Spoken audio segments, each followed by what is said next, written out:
how's it going? Welcome back to the channel, and once again let me clear my throat. I'm really sorry about that. I really don't know why I do that. Anyway, first off, I want to thank everybody for their love and support, all the new subscribers. Welcome to the channel. Today I thought I would just give you a interior tour of the Sprinter.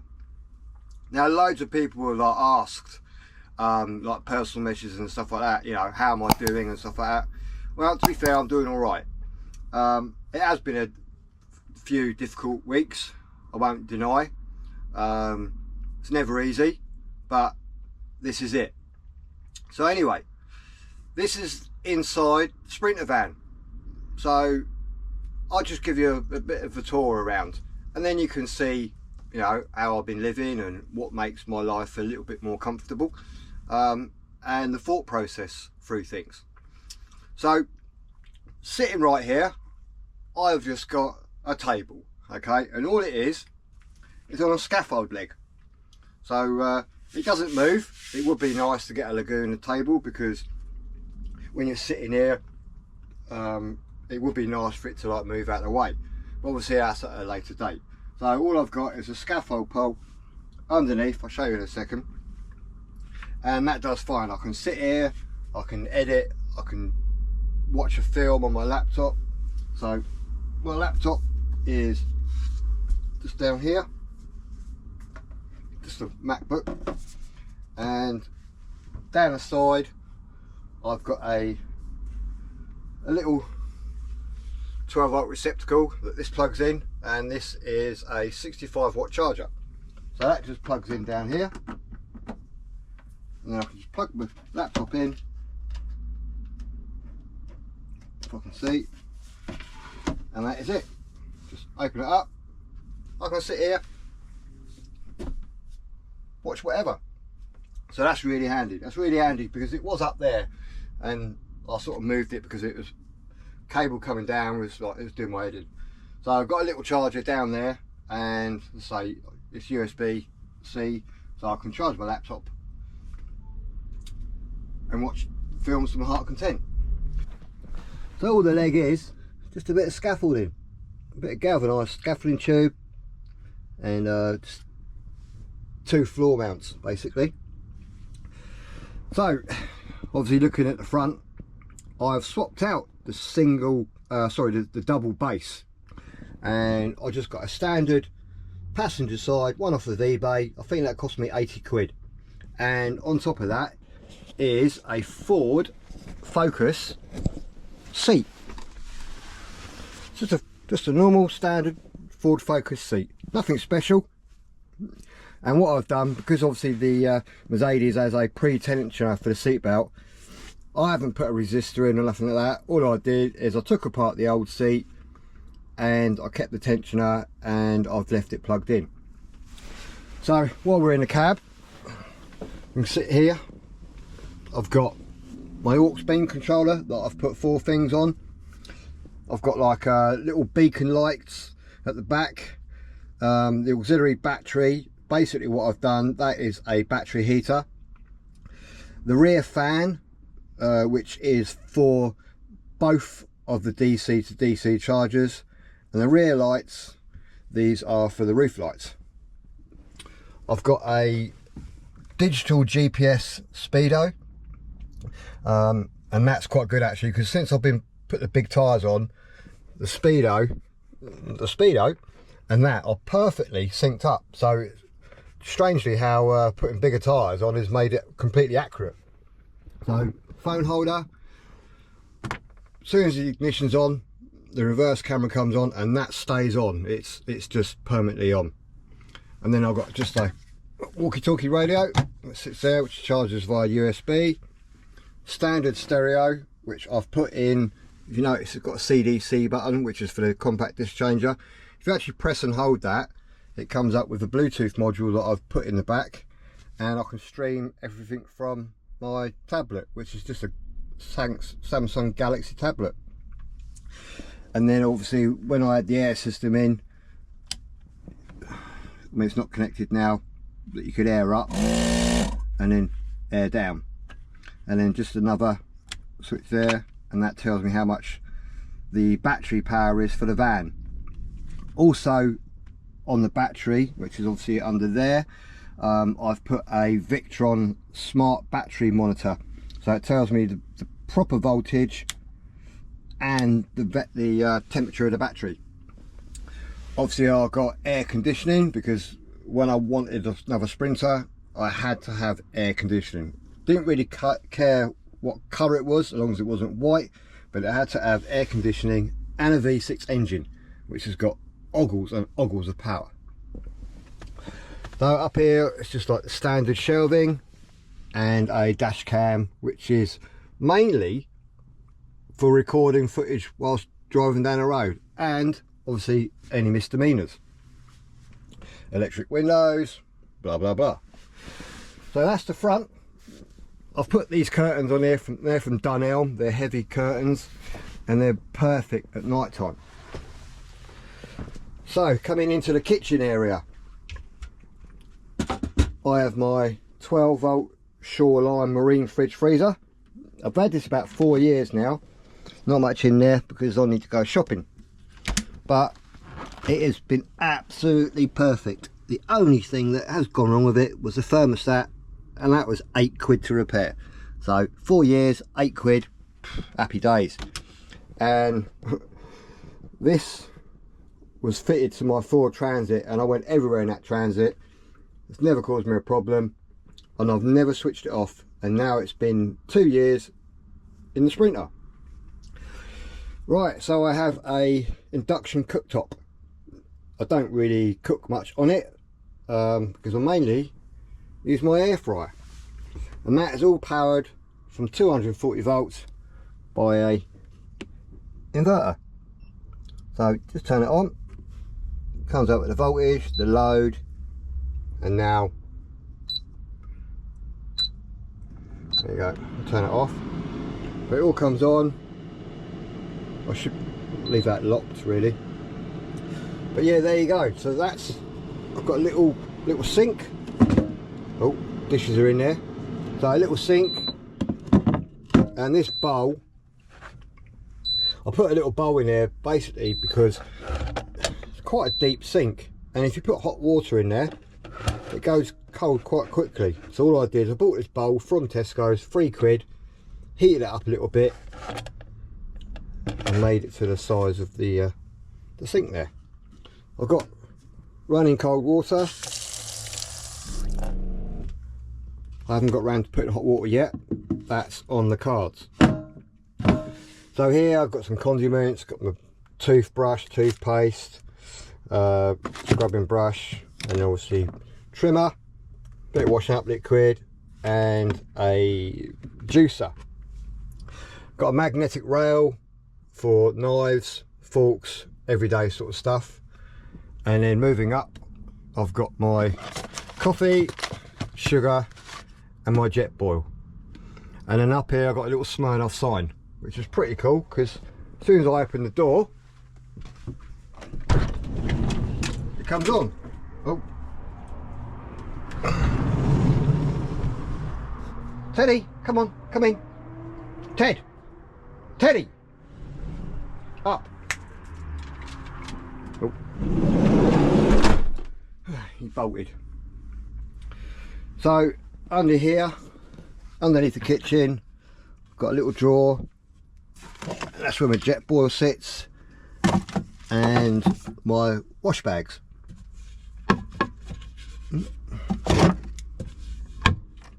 So that just sits on a little latch. I've got a 240 socket here. That one there's from the Xbox, and this one here is basically to make sure that the polarity of the electric, if I ever plug in 240 volts. So that's just a handy little thing. So that's that.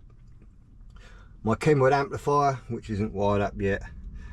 So as I say, I've got my inverter switch panel, and above that is a hot water heater, which I've sort of scrapped that idea. Basically you turn it on here. So where are we? Hot water heater. So at the moment obviously the sensor's just measuring the outside temperature in the garage, and it will heat the water up to 60 degrees.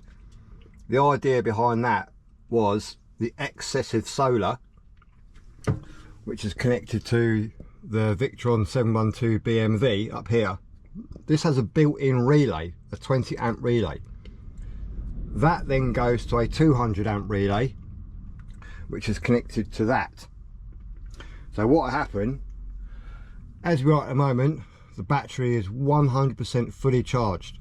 So if that, for argument's sake, happens at 11 o'clock in the morning, the whole system is on float. So what I've done, when the battery hits 100% and there's a voltage difference, so for argument's sake 13.8 volts, which is a nominal for a lithium battery, it's no longer going to charge. So you've got wasted power. So what happens then, this then switches on a relay, and then it's connected to that, and then it starts making hot water with a heater mat, and then the voltage gets too low, it drops off. But with 100% battery power and loads of solar coming, that's never happened. So as I say, it was a project that did work, but I needed another pump, and I really want to make it a little bit simplified. So in the end, I'm going to scrap that and get a clarifier. Anyway, so as you can see here, I've got my 712 BMV. I've got a 12 volt planet breaker for my solar. Got my security camera, and I've got my switch panel here, which is all breakers. There's no fuses, it's just all breakers. So I've got my locker, which basically is 2 lights and another power socket above here. The Wi-Fi box, which is a EE router connected to a Wilson Electronics long wave aerial and a short wave or short range aerial. At the moment we're in really bad reception.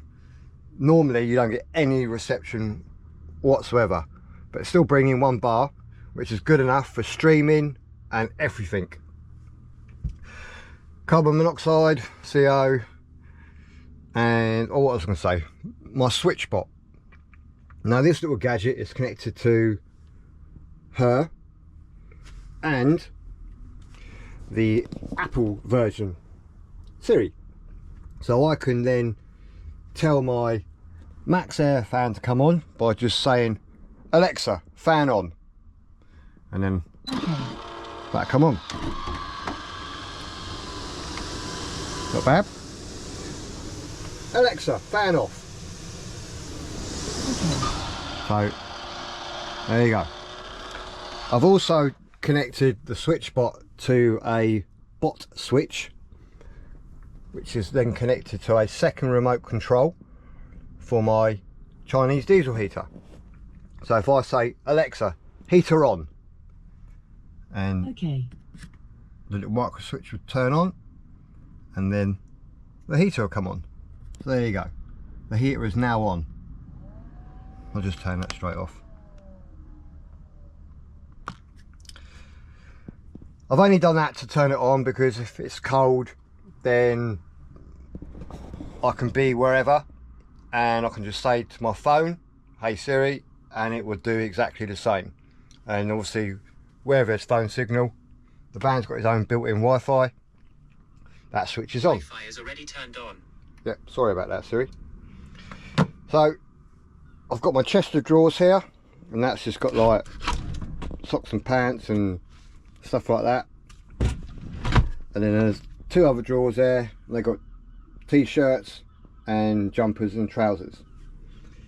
Here I've got my 12 volt socket, which I normally charge up my drone with, and then like some USB sockets here, and I've made Alexa run from 12 volts. So she's... Sorry, I don't know that. Yeah, I know you don't. Don't worry about it, darling. And then a USB wireless charger for my phone, which is upside down. so that will be charging. Got a little bit of a seating area, don't really need much of a seating area, but underneath there is the diesel heater and some other bits and pieces. Couple of remote controls. One is for, which I'll show you later, a soundbar in the bedroom. Here's a bit of an ongoing thing, which is just a basic toilet, and that will be a shower once I get the chlorifier system. So it's not functional at the moment, but I do have a sensitive light. So I'll just turn it on and then turn it off again. So that's a shower, that isn't finished, that's still in the making. Right, we're going to the bedroom. So in the bedroom, we've got a remote control here for the lights, so I can turn that on and the lights come on. Hopefully there's no flickering. If there is, I can only apologise. So moving on to the bedroom.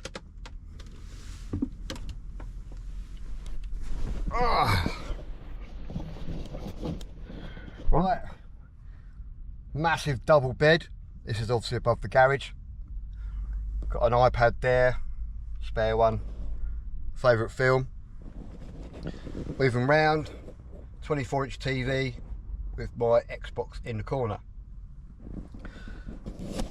Above there, kindly of Neil from Urban Explorer, he gave me a wireless camera, security camera, and then my foggy picture and a row of cabinets. Now these have just got jumpers and stuff like that in them, so nothing really special. But in the corner I've got the second remote control, so I can turn it off, turn the lights out. Couple of USB sockets, one other side, and 6 lights. So it's super comfortable here. A window, which is nice, I can see out and I can open up, and it's got a fly net on it as well. So you can see, I mean, sitting from here, I mean, actually it is quite hot actually, because it's been beating down with the sun all day. But it is such a nice big space and a nice big van, and I think what the layout works really, really well. I've done away with the controller for the Max Air fan. I can't remember the last time I used that now, because it's such a pain, because you got to turn it on and at night time you can't see it, so it's just easier to talk. So there you go. Inside the Sprinter. I like it. So there you go. This is where I've been living for the last 3 weeks, and it's been absolutely super comfortable. It really has. I can't believe, oh, the compressor's just kicked in, so you might hear a bit of background noise. So it's been absolutely super comfortable. I am quite surprised that obviously I built this van for just fun days out, fun weekends out, but it absolutely works perfect. So this is inside the Sprinter, and hopefully soon I'll show you what I've done on the outside. It's a bit more in depth, so I'll have to find somewhere really nice and quiet, because at the moment there's a bit of traffic noise. So anyway, this is inside the Sprinter. I hope you enjoyed the video, I hope you enjoyed the content, and I can only apologise if I've been a little bit down lately. Obviously understandable. I want to say thank you to all the subscribers that have left absolutely lovely comments. I mean, it's really, really warming that not one person has actually been malicious or horrible, which is quite refreshing, because I know there are people out there that just want to beat you down, and it is quite hard when you are a little bit low to ignore them. So I want to say thank you once again for all the lovely, fantastic comments and the continued support. So anyway, as I said, I hope you've enjoyed this little tour around the van. It's not very long, I'm not very detailed. I'm one of these people that I've built this van myself. I couldn't tell you how I did it, I just got on and did it, and it's worked absolutely amazing. So anyway, thank you for watching. Don't forget to click and subscribe, give me a thumbs up, leave a comment down below. If you want any questions answered, then I'll be happy to tap away. Anyway, thanks for watching, and I'll see you in the next video.